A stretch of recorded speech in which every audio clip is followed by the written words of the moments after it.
Hello friends, welcome to go academy. Go academy पर आप सबका स्वागत है, फिर मकदम इस्तकबाल है। आज के इस वीडियो के अंदर हम जुलाई 2013 पेपर 1 में पूछे गए उर्दू के सवालात लैंग्वेज 2 में क्वेश्चन डिस्कस करेंगे और समझने की कोशिश करेंगे।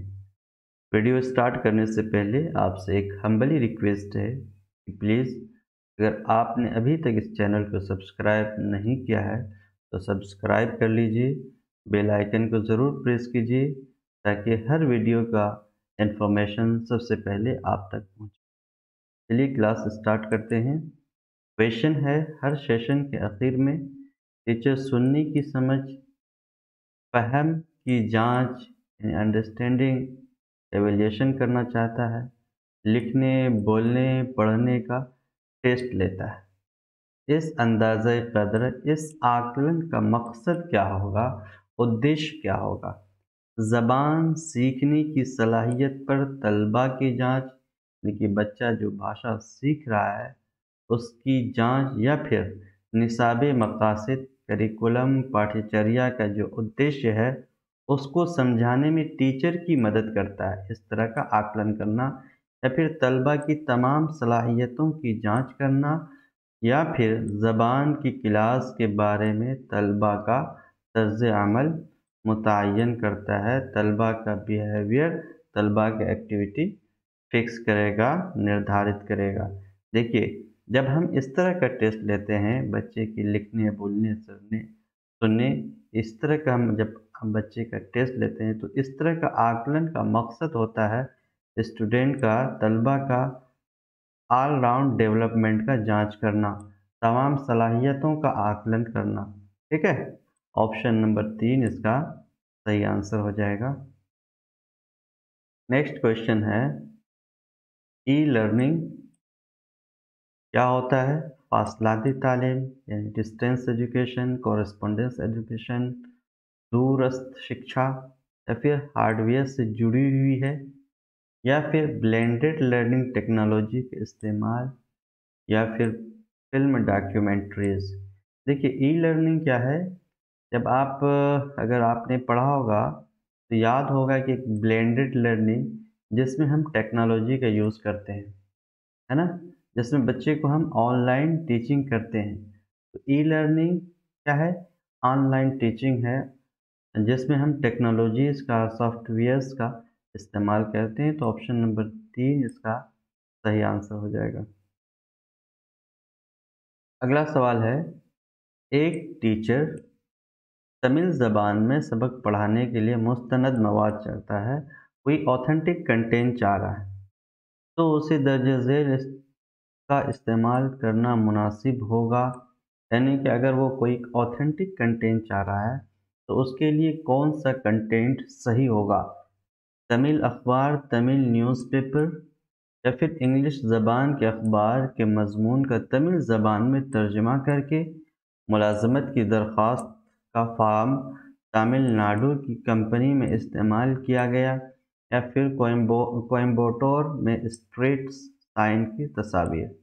देखिए, जब आप चारों ऑप्शन में गौर करेंगे तो ऑप्शन नंबर 2 पे जब आप ध्यान देंगे जिसमें ट्रांसलेशन की बात कही गई है कि इंग्लिश ज़बान का कोई न्यूज़पेपर तमिल ज़बान में तर्जुमा किया, तो ये सबसे ऑथेंटिक कंटेंट होगा लैंग्वेज का, है ना, जो उसको लैंग्वेज पढ़ाने में मदद करेगा। तो ऑप्शन नंबर 2 इसका सही आंसर हो जाएगा। नेक्स्ट है, गैर लफ्ज़ी तरसील, है ना, नॉन वर्बल कम्युनिकेशन क्या होती है? बोले जाने वाले अल्फाज, या फिर हरकत व सकनात, हरकत जिसमें लफ्ज़ का इस्तेमाल नहीं होता है, या फिर गिनती, या फिर छुपे हुए अल्फाज, हिडन वर्ड्स। देखिए, गैर लफ्ज़ी जो तरसील होती है वो हरकत व सकनात होती है, जेस्चर पोस्चर होता है जिसमें लफ्ज़ का इस्तेमाल नहीं होता है, बल्कि हरकत, जेस्चर, इशारा के साथ आप अपनी बात को, अपने मैसेज को कन्वे करते हैं। ऑप्शन नंबर 2 इसका सही आंसर हो जाएगा। नेक्स्ट है, दर्ज झेल खूबियाँ को कोऑपरेटिव लर्निंग ग्रुप से मुतालिक है। कोऑपरेटिव लर्निंग आप जानते हैं जहाँ पर बच्चा आपस में ग्रुप में सीखते हैं, एक दूसरे की मदद करते हैं सीखने के प्रोसेस में। लर्निंग अधिगम में बच्चे आपस में एक दूसरे की मदद करते हैं। तो मुंदरजा झेल ऑप्शंस में कौन इससे मुतालिक है और कौन नहीं है ना? सब मुतालिक है सिवाय एक के, और वो कौन है? क्लास का ज़्यादा वक्त मश्क के लिए वक्फ करना, यानी कि एक्सरसाइज करेंगे। तो एक्सरसाइज करेंगे तो इससे कोऑपरेटिव लर्निंग रिलेटेड है। कोऑपरेटिव लर्निंग में हम एक्सरसाइज भी करते हैं। या एक बेआवाज़ बेहरकत बहुत करेने वाला क्लासरूम, यानी कि ऐसा क्लासरूम, ऐसा कक्षा जिसमें कोई साउंड ना हो, कोई हरकत ना हो और एक वेल ऑर्गेनाइज हो। देखिए, क्लासरूम में हरकत होनी चाहिए, साउंड होना चाहिए, तभी तो बच्चा सीख पाएगा, तभी तो एक अच्छा लर्निंग का इन्वायरमेंट हम दे पाएंगे। तो ये बात गलत है। और हमें पूछा गया है कोऑपरेटिव लर्निंग ग्रुप से कौन सब मुताल्लिक है सिवाय एक ही हम छांटना है। तो ये बात गलत है। ऑप्शन नंबर 2 सही आंसर हो जाएगा। बाकी सारे इस कोऑपरेटिव लर्निंग ग्रुप से रिलेटेड हैं, मुताल्लिक हैं। टीचर मरकूज़ हिदायत का मुतबादिल, ये कोऑपरेटिव लर्निंग ग्रुप से जुड़ा हुआ है। या फिर हम जमातों के साथ मिलकर काम करना उन तलबा को तरगीब देता है जो बहुत जल्दी हिम्मत हार देते हैं। सही बात है। या जो बच्चे वीक होते हैं वो कोऑपरेटिव लर्निंग ग्रुप लर्निंग में सीख पाते हैं, बल्कि उनका जो ग्रुप लर्नर होता है वो उसकी मदद करता है। ठीक है, नेक्स्ट है क्लासरूम में किसी मशहूर वाक़े की तरफ इशारा मौजूद हो तो उसे क्या कहते हैं? यानी कि क्लासरूम में कोई फेमस इंसिडेंट है, उसकी तरफ इशारा किया जा रहा है तो उसे क्या कहते हैं? तलमी कहते हैं, तज़ाद कहते हैं, उसने तालील कहते हैं, या फिर तजनीस कहते हैं। जी हाँ, इसे तलमीह कहते हैं। जब किसी भी ख़ास वाक़े की तरफ इशारा किया जाए तो उसे क्या कहते हैं? तलमीह कहा जाता है। ऑप्शन नंबर 1 इसका सही आंसर हो जाएगा। ठीक है, अगला सवाल है, इस रीडिंग टेस्ट में आप किस तरह नंबर देंगे? एक सवाल है, उसका आंसर दो तरह से दिया गया है, तो उस पर कैसे आप नंबर बिठाएंगे? धर्मशाला कहाँ वाक़ है?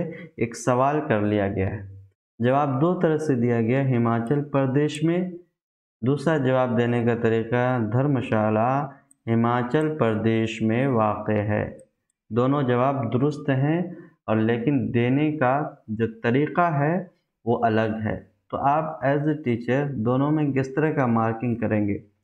दूसरे जवाब के लिए 2 नंबर, पहले जवाब के लिए 0, या फिर पहले जवाब के लिए 1 नंबर, दूसरे जवाब के लिए 2 नंबर, या फिर पहले जवाब के लिए 2 नंबर और दूसरे जवाब के लिए 2 नंबर, यानी कि दोनों जवाब के लिए आप 2-2 नंबर दे रहे हैं, या फिर दूसरे जवाब के लिए 1.5 नंबर और पहले जवाब के लिए 1 नंबर। देखिए, जो पेडागोजी के अभी क्वेश्चन सॉल्व कर रहे हैं वो पेपर 1 के हैं, यानी कि 1 to 5 के हैं।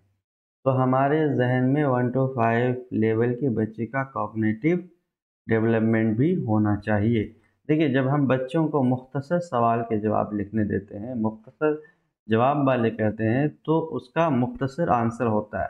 तो बच्चा जो आंसर देगा दोनों तरह का आंसर दे सकता है और दोनों सही है। तो हम इसमें नंबर किसी का काट नहीं सकते हैं, बल्कि बराबर नंबर देंगे, जो कि ऑप्शन नंबर 3 में कहा गया है कि पहले जवाब के लिए 2 नंबर और दूसरे जवाब के लिए भी 2 नंबर, दोनों को बराबर बराबर नंबर मिलेंगे। ठीक है, नेक्स्ट क्वेश्चन है, वसी मुताला का मतलब क्या होता है? यानी कि जब बहुत ज़्यादा पढ़ते हैं, एक्सपेंडेड स्टडी रीडिंग होती है, तो इससे क्या मतलब होता है?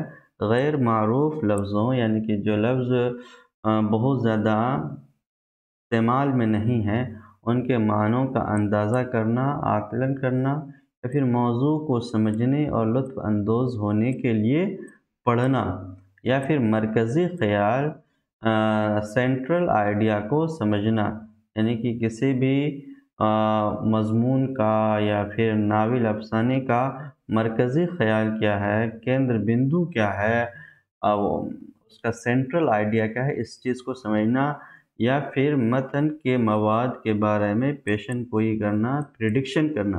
देखिए, जब हम वसी मुताला करते हैं तो उसका उद्देश्य होता है कि मौजू को समझा जाए और उससे लुत्फ़ उठाया जाए, जो कि ऑप्शन नंबर 2 में आपको कहा गया है। ठीक है, अगला सवाल है, सुनने की महारतों की जांच के लिए टीचर ने एक सरगर्मी बनाई, यानी कि सुनने का जो कौशल है उसके लिए एक एक्टिविटी किया, एक क्रियाकलाप किया। उसकी जांच किस बुनियाद पर हो सकती है? तलबा के ज़रिए तस्वीर की सूरत गरी, यानी कि कोई तस्वीर के बारे में बताया, उसको बना रहा है। एक छोटी फिल्म देखकर उस पर तबसरा करना, ऑडियो रिकॉर्डिंग की बुनियाद पर जदवल साजी मुकम्मल करना, बुलंद आवाज़ मतन पढ़वाकर जांच करना। देखिए, ऑप्शन नंबर 3 इसका सही आंसर होगा। क्यों होगा? इसमें ऑडियो रिकॉर्डिंग की बात की जा रही है जो सुनने से रिलेटेड है, और हम सुनने की महारत को जांचना चाह रहे हैं। दोनों में कोरिलेशन है, ऑप्शन नंबर 3 और क्वेश्चन नंबर 144 में कोरिलेशन है, जो कि सुनने की बात कह रहा है। सुनने की महारत को हम जांचना चाह रहे हैं। फिर सुनने के बाद वो जो निर्देश दिया रहा है उस पर काम कर रहे हैं। तो ऑप्शन नंबर 3 इसका सही आंसर हो जाएगा। इंक्वायरी बेस्ड लर्निंग क्या क्या है भाई? उस्ताद काम देता है और पढ़ने में मदद करता है। तलबा अपने आप पूछताछ करते हैं। ऊपर के दोनों या सिर्फ ऑप्शन नंबर 2? देखिए, इंक्वायरी बेस्ड लर्निंग एक कंस्ट्रक्टिव अप्रोच है। इसमें बच्चा अपने आप इंक्वायरी करता है, किसी भी नॉलेज को छानबीन करता है और सीखता है। और दूसरा है कि टीचर भी इसमें वर्क देता है, निर्देश देता है। ये दोनों बात इंक्वायरी बेस्ड लर्निंग से कंसर्न है, जुड़ी हुई है, जो कि ऑप्शन नंबर 3 में आपको कहा गया है। ऊपर के दोनों, यानी कि ये दोनों बात जो है, उस्ताद काम देता है और पढ़ने में मदद करता है, ये इंक्वायरी बेस्ड लर्निंग का एक पार्ट है, हिस्सा है। ठीक है, तो इसका सही आंसर ऑप्शन नंबर 3 आपका हो जाएगा।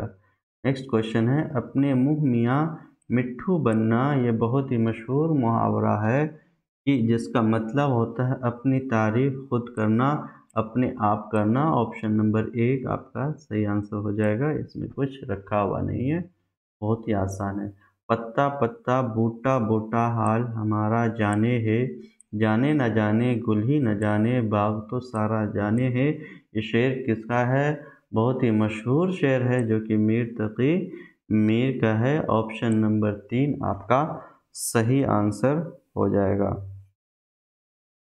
अगला सवाल है, पढ़ने से कबल बहस व मुबासा के दौरान कोई पढ़ने का मवाद इस्तेमाल न करते हुए बहुत ज़्यादा जुड़ा हुआ है। यूजेटिव ट्रांसफॉर्मेशनल अप्रोच, रीज मेथड, या ग्रामर तर्जुमा मेथड, या फिर ऑडियो लिंगुअल मेथड। तो ये पढ़ने से कबल, पढ़ने से बिफोर, पहले जो हम डिस्कशन करते हैं, ये ऑडियो लिंगुअल मेथड से जुड़ा हुआ है, जिसमें कोई भी कंटेंट का इस्तेमाल नहीं किया जाता है डिस्कशन के दौरान पढ़ने से कबल। ठीक है, नेक्स्ट क्वेश्चन है, ऐसे हरूफ जो किसी लफ्ज़ के शुरू में जोड़ दिए जाएं और उस लफ्ज़ का हिस्सा बन जाए। बहुत ही आसान है, इसे साबिका कहते हैं। साबिका क्या होता है? जो लफ्ज़ के शुरू में जोड़कर नया लफ्ज़ बनता है। और लाहिका क्या होता है? जो लफ्ज़ के बाद में जोड़कर नया लफ्ज़ बनता है। ठीक है, साबिका लाहिका बहुत ही आसान कॉन्सेप्ट है, आप समझ गए होंगे बस यही 2 लाइन में। ठीक है, साबिका जो लफ्ज़ के शुरू में जोड़ा जाए, और लाहिका जो लफ्ज़ के बाद में जोड़ा जाए। स्कूल जो आम और ख़ास तालीम में फ़र्क नहीं करते वो कहलाते हैं। ऐसा स्कूल जो आम और ख़ास में कोई डिफरेंस नहीं करे, है ना, उसे क्या कहेंगे? स्पेशलाइज्ड यानी खुसूसी, एक्सक्लूसिव, मखसूस या फिर स्टैंडर्ड या फिर मुश्तमिल। देखिए, जिसमें सारे बच्चे शामिल किए जाए जिस स्कूल व्यवस्था में, उसको इंक्लूसिव कहेंगे। इंक्लूसिव एजुकेशन सिस्टम में तमाम बच्चों को इंक्लूड किया जाता है, चाहे वो किसी क्षेत्र का हो, किसी भी मानसिक का हो, किसी भी योग्यता वाला हो, सब बच्चों को शामिल किया जाता है इंक्लूसिव क्लासरूम में, इंक्लूसिव स्कूल में। ऑप्शन नंबर 4 आंसर हो जाएगा। बहुत ही आसान कॉन्सेप्ट है। ये सवाल इंक्लूसिव एजुकेशन से आपको आएगा ही, रिपीटेड क्वेश्चन हैं, हर बार पूछा जाता है, बस पूछने का तरीका अलग होता है। एक बार और समझ लीजिए, इंक्लूसिव यानी कि शमूलियाती क्लासरूम, शमूलियाती तालीम, जिसको समावेशी शिक्षा बोलते हैं। समावेशी शिक्षा व्यवस्था में तमाम बच्चों को एक समान मानकर एक व्यवस्था में, एक रूप में, एक प्लेटफॉर्म पर तालीम दी जाती है। ठीक है, आज का लेसन यहीं पर समाप्त होता है, ख़त्म होता है। मुझे उम्मीद है कि आपको आज का लेसन समझ में आया होगा। अगर मन में कोई डाउट है, कोई क्वेश्चन है, तो कमेंट बॉक्स में ज़रूर तहरीर कीजिए, लिखिए, इंशाल्लाह उसका आंसर दिया जाएगा। Thank you so much.